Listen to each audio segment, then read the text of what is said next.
What's going on, guys? BriarRabbit here. I got a ton of really interesting stuff to talk about today, so I'm just going to jump right into it.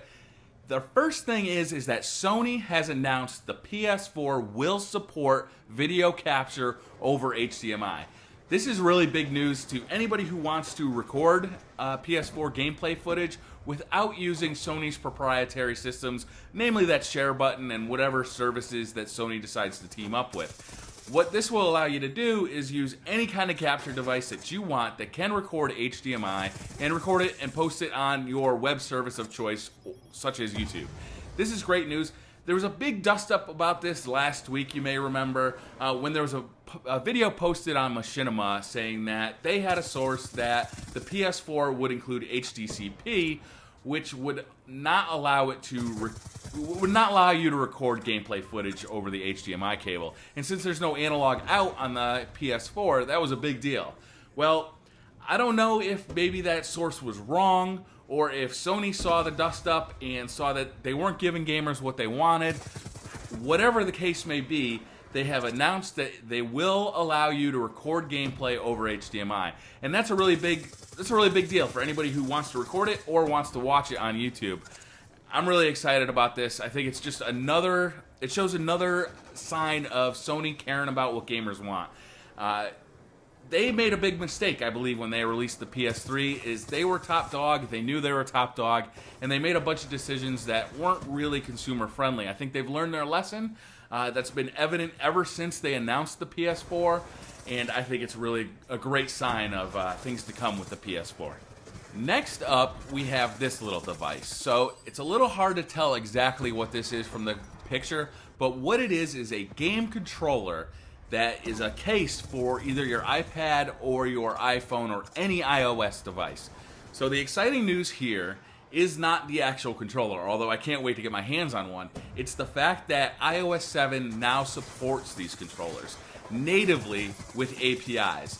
So instead of having kind of kludgy, game-specific controllers, you'll be able to purchase a controller for your iOS device, and it'll work with multiple games because the API is now built into the operating system as opposed to being built into each game, which meant the old way of doing it meant that, you know, you might buy one game that required one controller or another game that could use a different controller, but now several companies are going to be able to make controllers for your iOS device. And all the game companies that want to use controllers like that will be able to have a consistent experience with all their games, and they can use any of those controllers. This is pretty exciting stuff. I know it seems a little weird, but it's actually very exciting. I like to game on the go, but I have never been really happy with iPhones and iPads as gaming devices. Mainly because my favorite games are shooters. You know, they're action titles. And using those little thumbsticks that are on the screen of iOS devices, the ones that are drawn on, you have to like look at your thumbs, where exactly you put them. There's no feedback, you know, because you're just sliding across a piece of glass. I don't know. I've never really dug on those too much. I've never dug on that system at all. I'm really excited to have something like this. I don't know that I'll be bringing it with me everywhere I go, but if I go on a trip or something and I want to play kind of a Call of Duty clone, or maybe they'll start releasing Call of Duty games for iOS, I like this idea.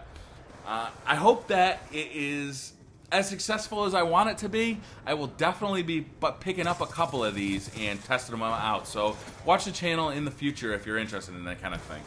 Finally, I wanted to talk a little bit about Grand Theft Auto 5. So it turns out that Grand Theft Auto 5 has made $800 million in the first 24 hours of release. This is such a big number to me. It's almost hard to comprehend, right? It's so large. It's so close to $1 billion, you know?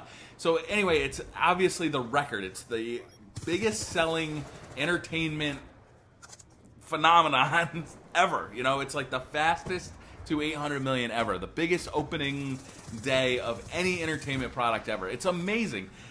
You know, and it just made me think it's so exciting to be a gamer right now. There's so many awesome things happening. We're getting new consoles, new handhelds, you know, new devices for iOS, you know, everything that's coming out right now just looks like so much fun.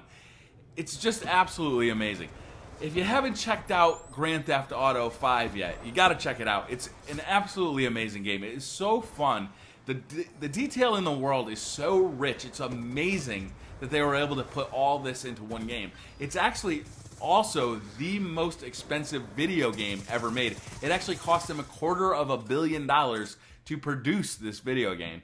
If you haven't checked it out yet, there's actually a Let's Play right on this channel, so if you want to check out a little bit of it, check out my Let's Play. Episode 2 should be up today, so look forward to that.